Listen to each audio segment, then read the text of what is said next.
Untuk kebanyakan orang, ketika kita disuruh membayangkan motor Honda apa yang pasti sering kita temui di jalan, kemungkinan kita hanya akan memilih satu jawaban, yaitu Honda Beat. Siapa yang tidak tahu motor kecil musuh Pertamina ini? Motor ini kecil, lincah, irit, dan yang pasti harganya sangat terjangkau jika dibandingkan dengan motor Honda lainnya dengan hanya faktor tersebut aja. Honda Beat langsung menjadi motor dengan penjualan paling banyak di Indonesia dalam beberapa tahun terakhir. Bahkan Honda Beat sendiri menjadi motor tulang punggung Honda untuk memenuhi target penjualannya. Dengan hal tersebut, Honda Beat selalu diperbarui sama Honda. Coba hitung aja, udah berapa generasi Honda Beat sampai saat ini? Banyak banget. Desainnya memang sedikit berubah, tapi ya cc-nya dan dimensinya ya hampir tidak berubah. Namun sebenarnya dalam jajaran nama Beat ada versi lain dari Honda Beat tapi masih menggunakan nama Beat. Contohnya Honda Beat Pop. Jadi Honda merilis Honda Beat Pop pada tahun 2014 untuk membuat pilihan Honda Beat menjadi lebih banyak. Desain Honda Beat Pop ini walaupun sekilas mirip sebenarnya cukup berbeda. Dan salah satunya adalah bentuk garis desainnya. Honda Beat Pop cenderung lebih membulat dan lebih besar daripada Honda Beat Sporty yang seperti biasa selalu ramping. Kemudian selain itu, bentuk lampu sennya yang terpisah dari headlamp utama dinilai juga cukup aneh oleh kebanyakan orang. Dan terakhir, teknologi dan fitur di motor Honda Beat Pop sangat sedikit jika dibandingkan dengan Honda Beat Sporty dengan harga yang tidak jauh berbeda. Dengan alasan-alasan tersebut, akhirnya Honda Beat Pop kurang diminati pasar walaupun harganya lebih murah. Dan karena kurang laku di pasaran, Honda Beat Pop akhirnya disuntik mati oleh Honda pada tahun 2019 akhir. Namun selain Honda Beat Pop, sebenarnya ada Honda Beat lainnya yang dirilis Honda beberapa tahun setelah mengeluarkan Honda Beat Pop, yaitu Honda Beat Street pada tahun 2016. Ya, Honda Beat Street yang mirip Suzuki Next2 ataupun Yamaha X-Ride itu. Honda Beat Street generasi pertama berbasis Honda Beat Sporty generasi ketiga alias K81 yang diproduksi tahun 2016 sampai 2020. Honda memilih nama Beat Street karena konsepnya adalah motor matic urban yang lincah. Dan alasan utama Honda mengeluarkan motor ini adalah generasi muda perkotaan di Indonesia memiliki kecenderungan untuk mengekspresikan gayanya dengan gayanya sendiri. Dan mereka membutuhkan motor untuk mengekspresikan dirinya. Dan menurut Honda, Honda Beat Sporty terlalu laris dan menjadi terlalu pasaran dan anak muda ingin tampil beda. Dari konsep ini, akhirnya lahirlah Honda Beat Street. Ketika awal peluncurannya, motor ini cukup disambut baik sebenarnya dan penjualannya pun dinilai cukup memenuhi target. Namun lambat laun sepertinya motor Honda Beat Street semakin jarang dilihat di jalan dan penjualannya seakan-akan menurun. Pertanyaannya, kenapa Honda Beat Street tidak laku di Indonesia? Untuk menjawab hal ini, kita di sini akan membahas dari beberapa faktor. Yang pertama, orang Indonesia sepertinya tidak suka dengan motor matic yang menggunakan stang handlebar.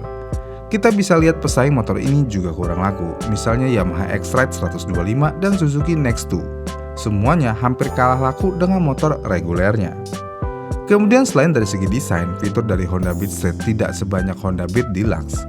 Misalnya idling stop system atau ISS, yang sekarang cuma ada di Honda Beat Deluxe aja. Lalu tidak ada power outlet atau charger yang di Honda Beat Deluxe berada di laci sebelah kanan. Kemudian untuk saat ini Honda Beat Street mengalami harga yang melonjak cukup tinggi. Dan kenaikan harga ini dinilai cukup jauh daripada kenaikan harga dari Honda Beat Deluxe. Dengan demikian, Honda Beat Street menjadi motor yang tidak dilirik oleh pasaran Indonesia. Oh iya, kenaikan harga yang cukup signifikan ini untuk di tahun 2024 cuman gara-gara penambahan power outlet dan panel instrumen digital aja, yang tadi sebelumnya tidak ada. Dah, itu aja. Gara-gara cuman gituan doang harganya naik. Dan terakhir adalah desainnya. Untuk pasar Indonesia sendiri, desain adalah segalanya. Ya, walaupun memiliki desain yang hampir mirip dengan Honda Beat, namun di bagian depannya motor ini memiliki ciri khas tersendiri. Dan dari ciri khas sendiri inilah yang membuat Honda Beat Street menjadi motor yang segmented banget. Kalau udah motor menjadi segmented banget nih pasarnya, tentu aja motor tersebut tidak akan menjadi motor sejuta umat alias laku keras. Ya, walaupun di luar dari itu semua motor ini sebenarnya memiliki beberapa keunggulan, seperti handlingnya yang dinilai lebih lincah daripada Honda Beat Deluxe. Ya, ini bisa terjadi karena Beat Street memiliki stang yang lebih lebar dan hal ini dapat memberikan handling yang lincah dan mudah dikendalikan. Selain itu, desainnya juga cukup ramping jika dibandingkan dengan kompetitornya. Jadi buat penyuka desain motor matic yang menggunakan handlebar, Honda Beat Street seharusnya pilihan yang tepat. Dan terakhir, motor ini sangat ringan. Dengan model seperti itu, ini tentu aja membuat Honda Beat Street memiliki berat yang lebih ringan daripada Honda Beat Deluxe. Namun di balik kelebihan tersebut, motor ini memiliki kekurangan seperti stabilitas yang kurang di jalan besar. Kenapa bisa? Ya karena motor ini ringan, motor ini menjadi terasa melayang apalagi kalau berpapasan sama mobil yang besar. Selain itu, mesin motor ini banyak yang mengeluhkan suka ngempos dan kurang bertenaga.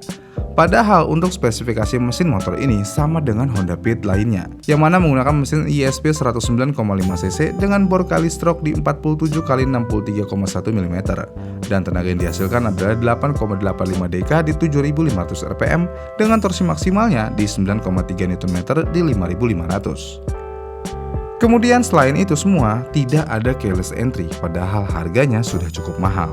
Lalu faktor lainnya adalah ukurannya yang kecil.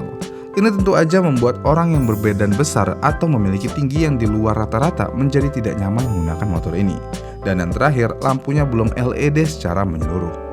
Namun jika kita memiliki uang yang cukup dan suka dengan desainnya nih, lebih baik mana nih, Honda Beat Street atau Beat Deluxe? Di sini saya coba mau menjelaskan beberapa perbedaan antara Beat Street dan Honda Beat Deluxe. Pertama-tama kita lihat dimensinya dahulu. Walaupun semuanya base-nya dari Honda Beat, namun kedua motor ini memiliki dimensi yang berbeda. Untuk Honda Beat Deluxe memiliki dimensi panjang kali lebar dan tinggi di 1877 x 669 dikali 1074 mm. Sedangkan Honda Beat Street memiliki dimensi di 1877 x 742 kali 1030 mm.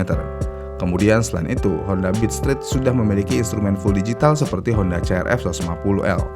Tapi ya walaupun sudah full digital, secara informasi sama aja dengan Honda Beat lainnya, termasuk fitur lampu eco indikator. Ya selain itu semua ya sisanya ya hampir sama. Karena mau bagaimana ya ini Honda Beat. Dengan keunikan yang ada, Honda Beat Street menjadi motor yang terlalu segmented. Dan pada akhirnya hanya sebagian orang saja yang menyukai motor ini. Dan tentu aja menjadikan motor Honda Beat Street ini kurang diminati alias kurang laku jika dibandingkan dengan Beat Deluxe.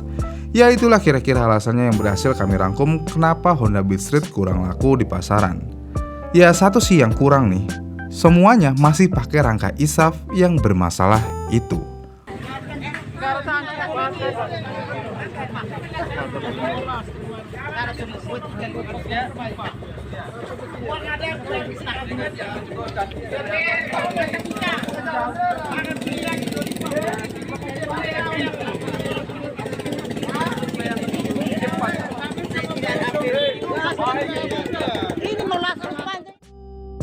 Gimana nih menurut kalian? Apakah ada alasan lain kenapa motor ini kurang laku selain desain?